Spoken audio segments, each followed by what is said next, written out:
Case మీద వెళ్ళారండి ఆయన. ఇటు రండి, నాగమహేష్ గారు మాట్లాడతారు ఆయన. అందరికీ నమస్కారం. ఈరోజు కార్యక్రమానికి ముఖ్య అతిథిగా వచ్చిన దర్శకులు యదువంశీ గారికి, గోల్డెన్ హ్యాండ్గా అభివర్ణించబడుతున్న ప్రొడ్యూసర్, ప్రొడక్షన్ ఆయన డిస్ట్రిబ్యూటర్ వంశీ నందిపాటి గారికి నా నమస్కారాలు. శ్రీకాకుళం షెర్లాక్ హోమ్స్ అనే సినిమాలో నాకు తండ్రి పాత్ర లోకనాథం పాత్ర ఇచ్చిన దర్శకుడు మోహన్ గారికి, వెన్నపూస ఇంటి పేరైన తన వంట పట్టించుకుని మా అందరికి కూడా ఎంతో వెన్నుదన్నుగా ఉన్న మా ప్రొడ్యూసర్ వెన్నపూస రమణారెడ్డి గారికి ముఖ్యంగా నా కృతజ్ఞతలు.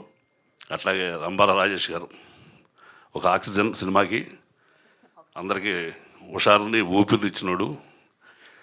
ముఖ్యంగా అనన్య సామాన్యంగా నటించిన నటి, మహానటి కాబోతున్న నటి అనన్య, అట్లాగే రవితేజ, వాజ్పేయి గారు, వెన్నెల కిషోర్ గారు, ముఖ్యంగా వెన్నెల కిషోర్ గారు లీడ్ రోలు చాలా బాగా చేశాడు ఆయన. మా కెరీర్లో ఇది ఎంత విలక్షణమైన పాత్ర, నా కెరీర్లో చాలా విలక్షణమైన పాత్ర.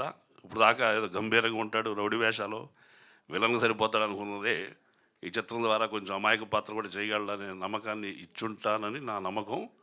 వస్తున్న ప్రశంసలు బట్టి చూస్తే ఇచ్చానని ఒక ఇది దొరికింది. చాలా థ్యాంక్స్ అండి. ఈ అవకాశం ఇచ్చిన దర్శకుడు మోహన్ గారికి, ప్రొడ్యూసర్ వెన్నపూస రమణారెడ్డి గారికి మరొక మార్గం నా హృదయపూర్వక నమస్కారాలు చెబుతూ, అట్లాగే నాతో పాటు నటించిన నటీమణి ప్రభావతి గారికి అందరికీ కూడా నా హృదయపూర్వక నమస్కారాలు. Thank you very much. Thank you అండి. కాదు, ఈ సినిమాలో మీ పేరు లోకనాథం.